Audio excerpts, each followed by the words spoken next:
Hi everyone, Pam Gregory, astrologer. I'm going to be speaking to you today about the first half of February and the new moon that we have coming up in Aquarius on the 9th. And just before we start, really, I'd just like to say a really massive thank you. I don't think I say it often enough for all of your love, your care, um, really all of it, because there'd be no point in me doing any of this without you. So just bless you for doing that. It's deeply, deeply appreciated.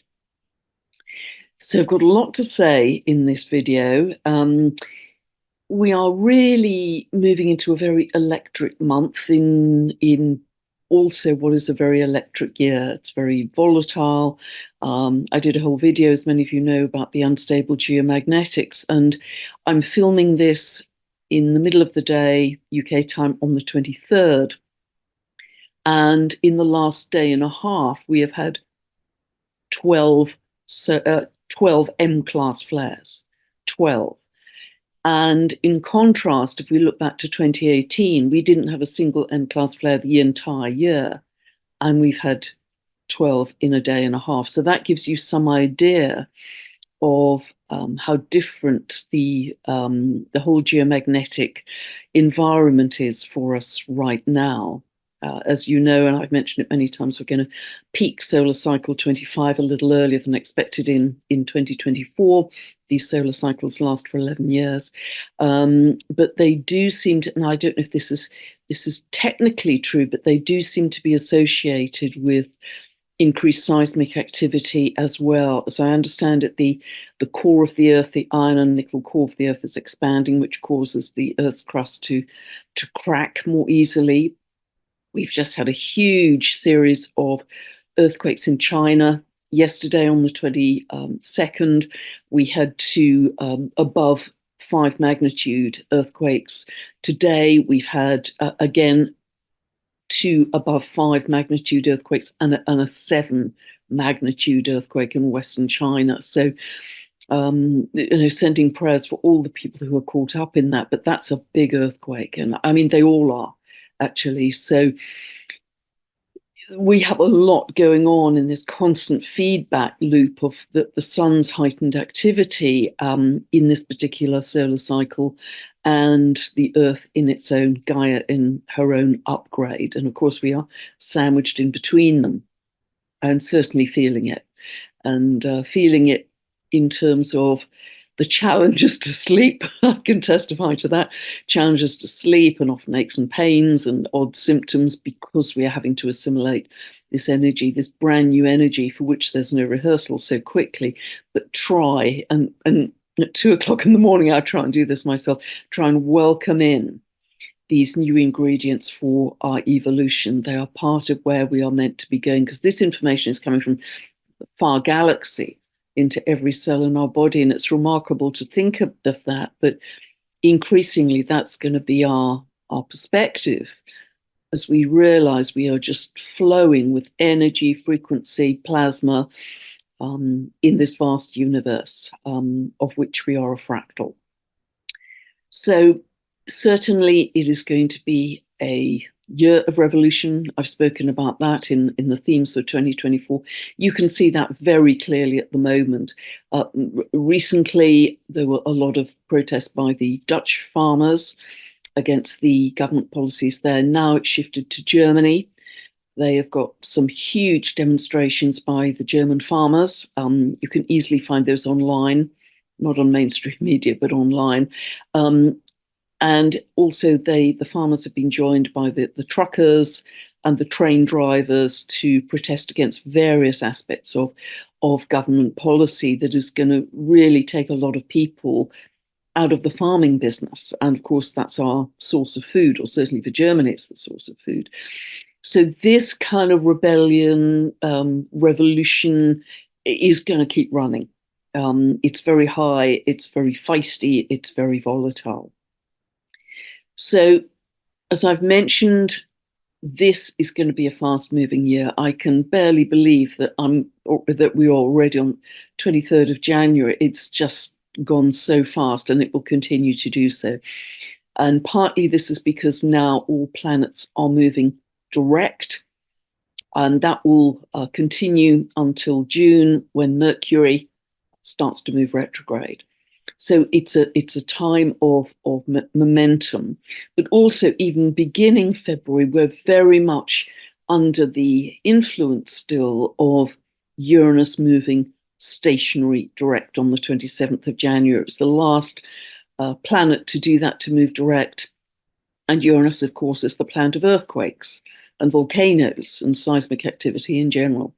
And so Uranus, Uranian activity is very highlighted. This new moon is going to be in Aquarius, ruled by Uranus. So all of that paints a very clear picture. And even the detail as we get into the beginning of February, you'll see in a moment, it reinforces those themes. Now, as you know, because astrologers are going to be talking about it for the next 20 years, Pluto has now moved into Aquarius, only moves back to the last couple of degrees of Capricorn from 2nd of September till 19th of November.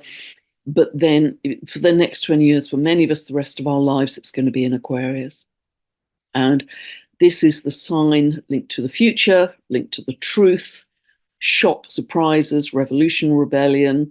And it's also linked to decentralization as well. And this is something I've also referred to, with the socio-political and economic structure becoming much less centralized, despite whatever efforts you see in play at the moment, and becoming much more decentralized. That is the direction of travel. So communities, collaborations, even things that are part of big institutions like education and corporations will become decentralized. More and more people, for instance, are homeschooling their children rather than sending them to state schools. And that's happening, I think, in many parts, certainly of the Western world. The financial structure will gradually become more decentralized. We are going to have microcurrencies. We're going to have our own private wallets to run our own finance. And this isn't going to happen in February. I mean, this is going to take months and years to unfold, but that is the direction of travel. Even journalism, actually, even journalism, I think, will become much more independent as well. I do believe, as well as more alternative channels, I do believe we'll actually have different internets, which are much more censorship free moving forwards as well. So it's going to be much more like mycelium, like tree roots, with lots of networks of information, which are very strong already, actually, between many of these communities and groups which are already being set up. The information network is one of the most wonderful benefits to them, because people are just sharing information all the time rather than each group having to reinvent the wheel. So that's where we're headed. That isn't just for February, as I say, that's the longer term view. But getting back to the detail of February, on the 1st of the month, we have the moon square to Pluto. The moon is in Scorpio then, ruled by Pluto. So this is very much about people, the moon, the population feeling intense about something, feeling extreme and intense. So again, Pluto could be to do with issues of power, issues of control. Aquarius, issues to do with freedom and human rights. Those are going to be super big themes, as I've mentioned several times already, for 2024. The same day, we also have Mars semi-square to Saturn. Now, Mars is go, go, go, pressing on the accelerator, whereas Saturn is not so quick, foot on the brake, be cautious, don't be in such a hurry. So it's kind of go, stop, go, stop. Now, this can be that, again, as individuals, Mars, we want to assert ourselves and assert our sovereignty and our freedom, but there's some kind of rule, regulation, authority saying, not so fast. There are rules about this. So there can be a sense of personal frustration coming up. And I think that isn't just for the 1st of February. I think that's, again, reinforcing all the much bigger aspects this year. On the 4th of the month, we have Mercury coming to conjunct Pluto at 0 of Aquarius. Now, whenever you have aspects between Mercury and Pluto, there's a digging deep. There's a going deep to find, to dig out secrets, Pluto, and to find the truth, Aquarius. So I think, again, we are going to be seeing a truth coming to light, the purpose of Pluto moving through the last few degrees of Capricorn was to expose any corruption around top-down structures, and it will continue to do that all of this year and next, I believe. But also, as it moves into Aquarius, it's going to start to uncover corruption in science and technology. Those are two of the big areas that, if it discovers there's any corruption in those areas, those are going to start to come to light too, for the greater good of humanity. That same day, so this is again quite an intense day, we have Mars square to its warrior sister, Eris in Aries. And this is really encouraging us to step into our sovereignty and think of ourselves as warriors of love. And I know some people don't like that term of warriors, and I kind of understand that, in that, is it encouraging war or encouraging polarity? And that's a theme I'm going to come back to a bit later. But this is, think of it with all the Aquarian energy we have as a backdrop now. Think of it as sovereignty for humanity. Everything for humanity, not just for us as single individuals. I think in our lifetimes, we very much thought about the highest goal was our individuation, coming into our unique selves. You know, think of all Carl Jung's work as well, wonderful psychotherapist, psychologist. But it's now much more connected to, yes, we are going to become clearer on our unique essence and purpose in this world, but also we are constantly feeding it back to the whole, to the community, for humanity, for the greater good of humanity. Before I start any video or any important conversation, I will always set a clear intention that let this be for my highest good, but for the highest good of all, the highest benefit of all.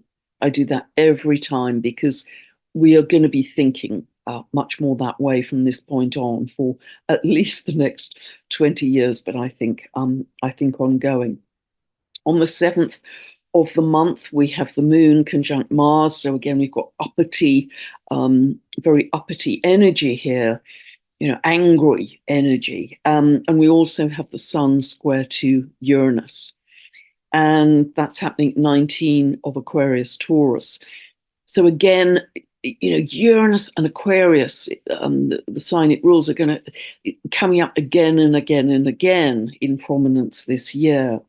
And, you know, I've spoken many times about Pluto moving into Aquarius. One of the key examples of last time it did that was the French Revolution, but also, of course, and I mentioned this in Pluto of Aquarius video, it was also the American Revolution over exactly that period of time. From Pluto was last in Aquarius from 1777 to 1798. And this was the time that 13 British colonies in North America were trying to shake off British rule, British control, onerous British taxes, Pluto's linked to taxes, debt, default, deficit. And they were the beginning in forming their independence via the Declaration of Independence of 1776. They were forming independence from the UK, and that began what is now the US, what now constitutes America. And that's the chart that I work with, and is certainly very popular amongst most astrologers, I believe. The chart for 4th of July, 1776, 10 past 5 in the afternoon, Philadelphia. And that was running into Pluto's entry into Aquarius last time around. But the whole US Revolution really lasted from that period until 1783. Easy to find on the internet. So the new moon happens on the 9th of the month. So let me now share my screen and we can talk about this, because there's a lot to say about this.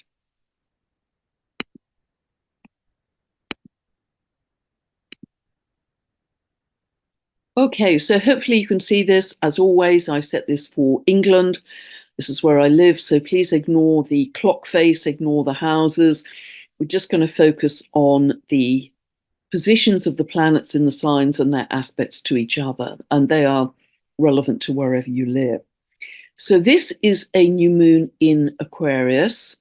It's happening at 2:58 a.m. Pacific time, and it's happening at 10:58 p.m. UK time. So the sun and moon are always together at a new moon at 20 degrees 40 of Aquarius. So see where 20 degrees 40 of Aquarius falls in your chart. Don't forget to set a new intention for what you want to manifest in your life, conditioned by the house area where it falls. If it's falling in your career area, do you actually want to shift the focus of your career? If it's falling in your health area, is there something you want to work on and manifest with your health? So condition your intention for the house area where it falls. And if none of that made any sense to you, you can download a free birth chart from my website, pamgregory.com. Go to the link below, get a 2-part video series, and that will take you from zero to locate these positions in your own birth chart that I talk about in every update. It's not a personal birth chart analysis. These are teaching videos. And that will take you from zero to begin your astrological journey. So let us talk about this new moon. Well, firstly, we have not including Chariklo there, which is an asteroid. We have 4 planets: Sun, Moon, Mercury, Pluto in Aquarius. Very strong Aquarius energy, even more so because of an aspect I'm going to talk about in a moment. This is a fixed sign. We also have Jupiter, Uranus in Taurus, fixed signs. And so therefore we have a great deal of determination at this point. And that's wonderful for our own endeavors, for being able to focus and see projects through to the end. It can result in locked horns with other people who are equally fixed on a different point of view. But nevertheless, it's very good for our own endeavors to get a project finished. Now, what reinforces this Aquarius energy even further is that Uranus, which I've just been talking about, which is the ruler of Aquarius, is also tightly square. It's 19 of Taurus, tightly square, Sun, Moon at 20 of Aquarius. So this raises issues around truth, coming to light, shocks, surprises, revolution, rebellion, volatility with the earth, with solar activity. It can also always, with Aquarius, it can link to aviation in some kind. There's some issues around or disruptions with aviation. It can be power outages because Uranus rules electricity, power outages. It can be cyber attacks because Uranus also rules the internet. So any of all of those could occur round about this time of the new moon. And we are going to see this kind of volatility and instability, certainly all of 2024 and 2025. And remember, Uranus, which is the planet really of instability and volatility, is in Taurus, fixed Earth, doesn't fully move out until 2026. So certainly the next 2 years I see as continuing these very strong themes that I'm talking about. What is exciting, and I'm really very much looking forward to my conversation later in February with brilliant cosmologist Dr. Jude Currivan, who's written some just award-winning, wonderful books. I'm so excited about this conversation because she's one of my heroes and I've read her books. But I was listening to her just yesterday, and I've mentioned this before, referred to it before, but she kind of expanded on it because she was talking about really chaos theory and what she called systems theory. And she was saying in systems or chaos theory, when we have things breaking down, and I think we would all agree we've got things breaking down right now, because that's part of Pluto being in the last few degrees of Capricorn. It is inevitable that the old order will break down, the old systems. And if you think of all of this as energy, you've got kind of chaotic, volatile, swirling energy. You know, think of the pan of water that goes from a mirror top of water to then bubbling and boiling, and it's less stable, if you like.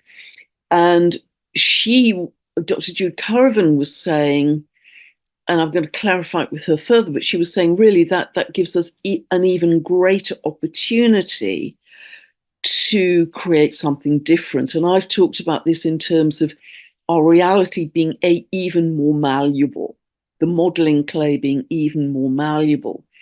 And she said, in that volatile, chaotic situation, the edge of systems theory, as one old system is breaking down, it creates this flickering light, she called it, and this new potential geometry for manifestation. And the key thing, and again, I've referenced it, but she makes, and I'm going to ask her to clarify further.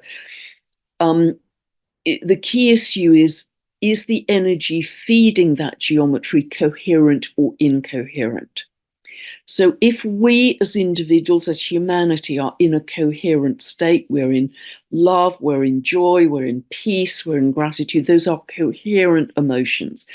They create emotion in our own energetic field, which is one of the best things we do for our health, because it makes all of our body systems coherent and therefore much healthier. But we also broadcast that to the collective field, and that's what we are broadcasting to the plasma, the collective field, in terms of what are we energizing for future manifestation. I hope I'm making sense here.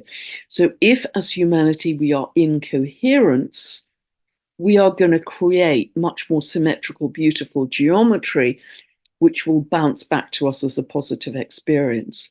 If we are angry, hateful, panicky, any of those fearful, negative emotions, they are incoherent, they're jumbled. You know, you feel yourself, you're very scattered and jumbled.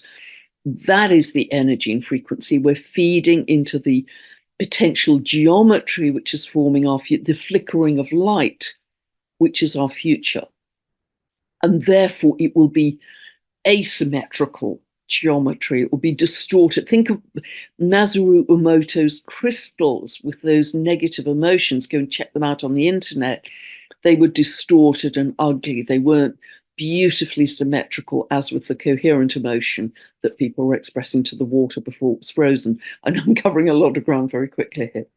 So it is very important. It's a social and spiritual responsibility, I feel, Saturn in Pisces, Pisces spiritual, Saturn responsibility, that as far as we are able, we stay in those coherent emotions. And that's what my very simple meditation, 7 o'clock on a Sunday evening, is about. And I'm doing a separate video on that.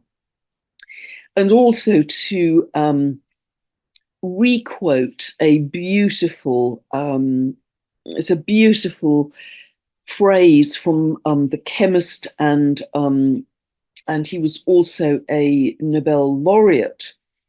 And he said that, and this is Ilya Prigogny. I probably butchered his name yet again, poor man, but I will put his name below this video. And I quoted it a few months ago, but it's so perfect for what I'm talking about here. He said, when a system is far from equilibrium, which, you know, we certainly got at the moment, when a system is far from equilibrium, small islands of coherence in a sea of chaos have the capacity to lift the entire system to a higher order, have the capacity to lift the entire system to a higher order. Think of yourself as a small island of coherence. That's your homework.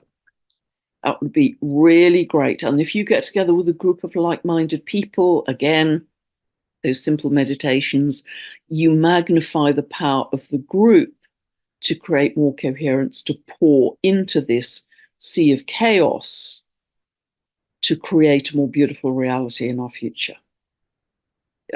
I know I bang on about this a lot, but it's so vital as humanity that we become aware of it sounds a bit grandiose for me to say the physics of creation because I'm not a physicist or a scientist at all, but I'm just trying to understand the scientific basis of what we're doing spiritually, let's say, what we're doing creatively, what we're doing with our energy. And remember what that wonderful Buddhist author Paul Levy said: our focus is an act of creation in itself. So choose your focus. So increasingly become conscious of what you are conscious upon. Become conscious of what you are conscious upon and where your focus is going. Because so often we are unconscious, we go unconscious.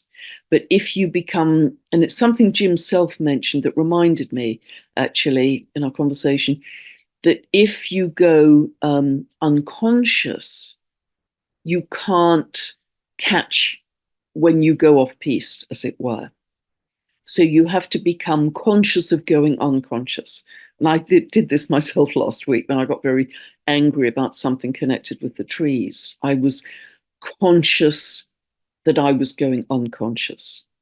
So kind of try and make these some parameters to live by day. Okay, so Pluto, as I say, has just moved into Aquarius, zero of Aquarius. Pluto is the great, in its symbolism, is the great destroyer, the great transformer. Pluto is at zero of Aquarius. And I haven't drawn it in here, but it is in an extremely tight quincunx within 4 minutes of exactitude to the wonderful dwarf planet. I believe it's a dwarf planet called Chaos. And I've talked about Chaos before. Chaos in myth was said to oversee the ripping of heaven from earth. And I think we've certainly lived in that time.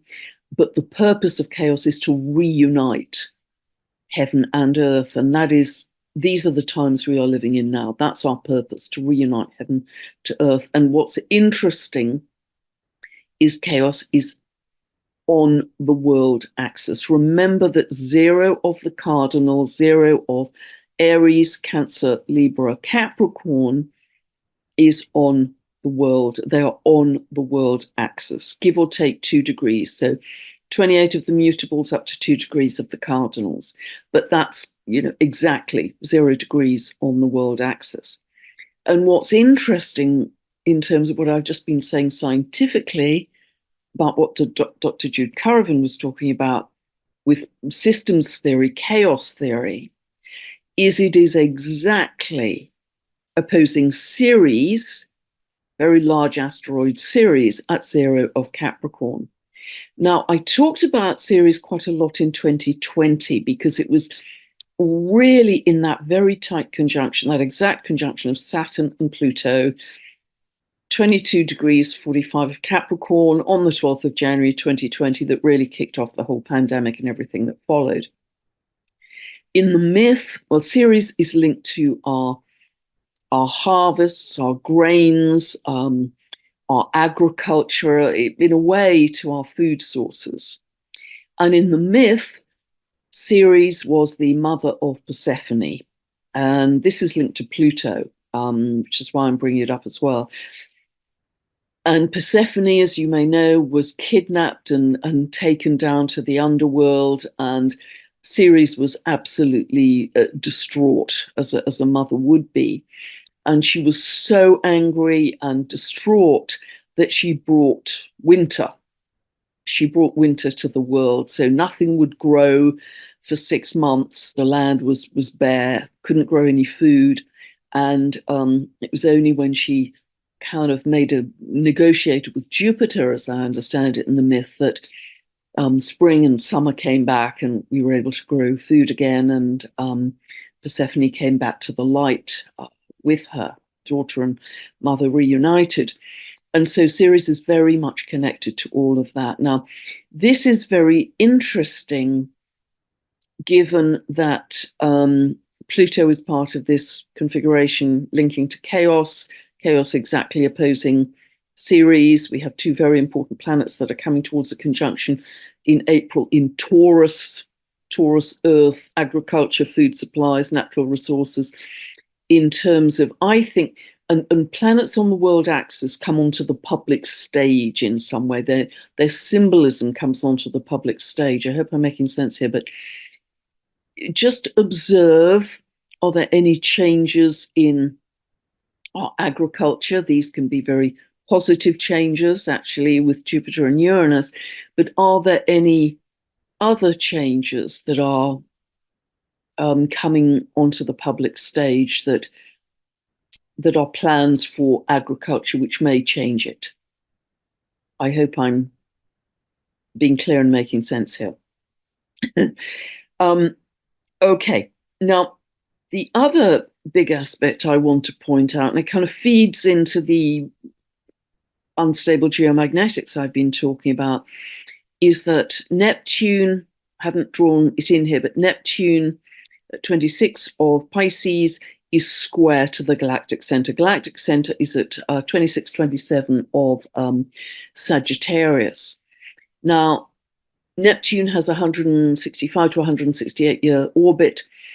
It was at this point square to the galactic center, and again, I've mentioned this in previous videos, square to the galactic center, where it will stay all through 2024 and through 2025, when we had something called the Carrington event. And the Carrington event happened in September 1859, and you can look it up on the internet. There's even a Wikipedia page about it.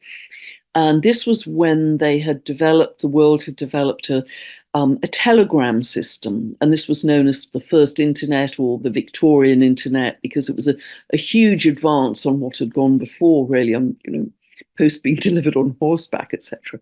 So we had a basic telegram system, but I think it was the 1st of September 1859, when Neptune was square to the galactic center, and it stays in that aspect, remember, for a couple of years, that there was a huge solar flare which took out the telegram system, the telegraph system. And it took them, I think, a little while to get it back on track. So, this is another aspect of the unstable geomagnetics that is feeding into that picture. So we have a lovely aspect between Mercury and Jupiter, Mercury at 7 of Aquarius and Jupiter at 8 of Taurus. And although it's a square, it's still, this is very positive, because this is big thinking, future thinking, expansive thinking. What are we creating in very good, positive ways around new ideas around agriculture, around the way our financial system, our money operates as well. Also, Jupiter, again, because Jupiter is actually just about in this wide square also to Pluto. This can, whatever truths are coming to light at this time, Jupiter can blow them up, magnify them, and even bring some law and justice into the picture, because Jupiter is very linked, particularly in its rulership to Sagittarius, with law and justice. And that's reinforced, that theme is reinforced by this dwarf planet here, Varuna. It's this funny looking eye here, Varuna, which is exactly within 5 minutes of exactitude. Varuna is opposing Mercury. Now, Varuna in myth was the Hindu god of the waters, of the cosmic waters, but also she is linked to punishing those who lie to others, or who are overbearing or arrogant towards ordinary people. Those things are punished, the lies and the arrogance and the overbearing attitude. And I think that's so interesting as part of this picture, particularly because Mercury, Pluto are now in Aquarius, the sign of truth. The sign has to do with equality, humanity. There's a great sense of equalization, not that society will ever be completely equal, but it will move towards becoming more equitable in these coming years as well. At the midpoint of Mercury and the new moon, we have our beautiful Chariklo at 1344 of Aquarius. Haven't talked about Chariklo for a little while because she hasn't been relevant to the geometry. Remember, Chariklo was the wife of Chiron in myth. She was said to help to heal Chiron, and she's able to heal simply by her state of being. And I think of her very much as linked to that wonderful, eternal, permanent state of stillness that is always there for us, that we can always drop into with Chariklo. She's often quite silent herself. It's simply her state of being that helps to heal others. She's known as a soul midwife. She's very present in transitions of life to death, but she's also very present in transitions of consciousness. And for sure, right now, that is what we are going through. We're in the very early stages of this huge shift in consciousness. In fact, really, we're about halfway through. If you think of 2012 to 2032, we're just over halfway through, but 2024 is going to be a very pivotal year in that. So other things to speak about, we have that I think are important. We have Venus quite tightly trying to Uranus. This can bring in new ideas again around digital currencies that could take another step forward. Remember, the direction of travel is decentralized, and keep that very much in mind. And also, if Venus or Uranus fall in your fifth or seventh houses of relationship, there may be a greater yearning for independence and freedom at this time in your relationships as well. I think one final thing I want to bring up in this chart, but I'll stop sharing, is note that Chiron is very close to the North Node here, 16 to 18 degrees of Aries. And I'm going to stop sharing at this point. That conjunction becomes exact in late February, but it's obviously very close now, and it will be very close also. It will be within just over 1 degree of conjunction of exactitude at the total solar eclipse that we're going to be having, very big, biggest eclipse of the year, 8th of April, where again we have that very close conjunction of Chiron to the North Node. Now, I think this can manifest in several ways, and it's going to be even bigger at the total solar eclipse, because the total solar eclipse is going to throw that into prominence. But firstly, it can make us aware very much of our wounding, Chiron, where we're sick, where we're wounded.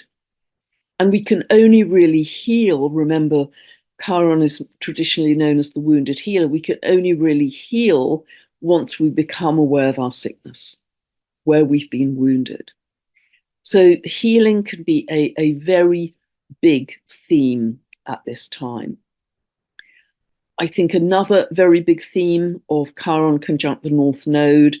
North Node in Aries is very linked to the I am, a sense of individual inner power, stepping into your sovereignty, really knowing yourself. Aries energy is very much, I know myself. It's a very simple energy. I know myself, and I'm just going to go and do stuff. It isn't very particularly philosophical Aries energy. I've got strong Aries energy myself through planets in Aries. I can identify where, yep, I know who I am, I know why I'm here, and I just go do stuff. It's very uncomplicated in that way. But I think a very big theme of Chiron, because Chiron has similarities to Uranus and Eris in some ways, I feel. Chiron is often the outsider, the maverick, the one who doesn't fit into normal mainstream society. And Aries is the sign of leadership. And I think we could be looking at a time where the outsiders become the leaders. The outsiders become the leaders. And I don't mean that in a traditional sense of I'm telling you what to do in a top-down way, I'm in charge. I don't mean that at all. I mean people who are innovators, again, Aquarius energy, innovators, visionaries, progressives, and people want to group around them, gather around them, say, yeah, I love what that person is doing, and I want to be part of that. I want to be on his, her team. So this is a time, I think, where the outsiders can start to step up, become more visible in society. They were previously ridiculed or shunned or shoved to the periphery of society, and they start to step into leadership. I really feel that in my bones, actually. So watch for that. And also Aquarius is linked to youth. It's not linked to old age, because Capricorn is ruled by Saturn. Saturn in myth is Kronos, lord of time, from which the word chronology comes. It's linked very much to old age. People have strong Capricorn in their charts. I've got a very dear friend who's got the moon in Capricorn. He just spends so much time with old people. It's just beautiful to see, actually, to have that patience.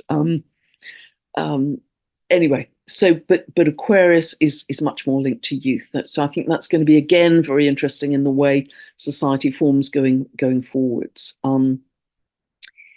Just to say also, within a day of that new moon, so by the 10th, Mars comes to enter Aquarius and conjunct Pluto. So Mars really energizes all that Pluto stands for in Aquarius. And although Mars Pluto aspects can be kind of might makes right, it energizes this thrust of power. I think it's also equally going to energize the freedom movement, because that's Aquarius too. So it's going to energize the freedom movement. I think we can again see that out in the world in quite a big way. And just the day after that, the moon is conjunct Uranus to further that sense of freedom and rebellion. And something I've talked about quite a bit in the past, and I know this is not a popular view and people may not like me for this and may not want to hear it, so please, if it doesn't resonate, just set it to one side. But it was reinforced this afternoon, literally just before I hopped on to film, by a very gifted seer by the name of Amanda Lawrence. Lawrence spelt L-O-R, Lawrence. She's active on Facebook. I don't know of any other. She may be on Instagram. I don't know. I'm only currently active on Facebook. I will become active on Orion Messenger once Robert Edward Grant gets that to be fully operational. I think that will be a very good place to be. But at the moment, for various reasons, I'm only operational on Facebook. So is Amanda Lawrence. She's someone who doesn't like to be in the limelight. She likes to stay very quiet, and she is a very unique and gifted being, as I say. And she sent me a message which really reinforced some things I've said in the past and gave me even greater clarity on it. And essentially, what I've been saying, so thank you, Amanda. And she gave me permission to credit her as well. I checked with her. I have permission to credit her. But if it is true to say, and I absolutely know that this is the case because there's just 10 tons of evidence about it, that we create our reality by the signal, the frequency, the energy that we broadcast. And yes, it's conditioned by past lives and karma, and to some extent modified by the collective, of course, and helped by the benevolent galactics. You know, they're modifying influence, but I think we have a lot of say, a lot of definition into how our reality unfolds. And if that is the case, then it must be by logic that we collectively create our collective reality. all that is unfolding in the world. And we're seeing some pretty terrible things unfolding in the world right now. I mean, some absolutely unthinkable horrors. And I can barely believe in the 21st century this is still going on. That innocent people and children and animals, it's just, for many of us, I know it's incredibly upsetting that this is still occurring. But to me, that must be coming from our collective energy. And it's coming from polarity, it's coming from division, it's coming from judgment, it's coming from I'm right, you're wrong, it's coming from tit for tat, blue red, Democrat Republican, all those little fisticuffs arguments and different points of view you have with people during the day.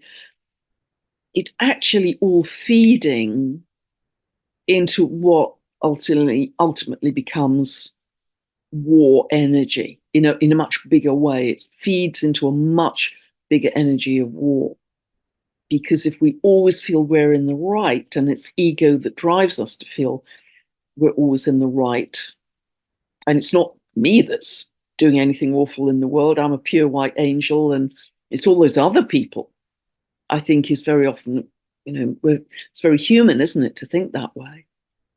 But even I went off piste last week. I'm far from perfect with this. I got very angry about a local issue with the trees because I care a lot about the trees. And so, I'll just leave that with you as a seed, because that's why I keep saying that if we take sides in whatever war is happening or whatever local thing is going on, or any political party, if we take sides, then we're still part of the polarity. If we're seeing everything in a much bigger picture of energy, just see everything as energy. Take the personalization out of it, take the ego, take the, names, identities out of it, and just see this as energy. If we have polarized energy, that has to manifest in the world. And that's why I'm trying to help people with those terribly simple 15-minute meditations. And again, I'll do a separate video and I'll link it beneath this one.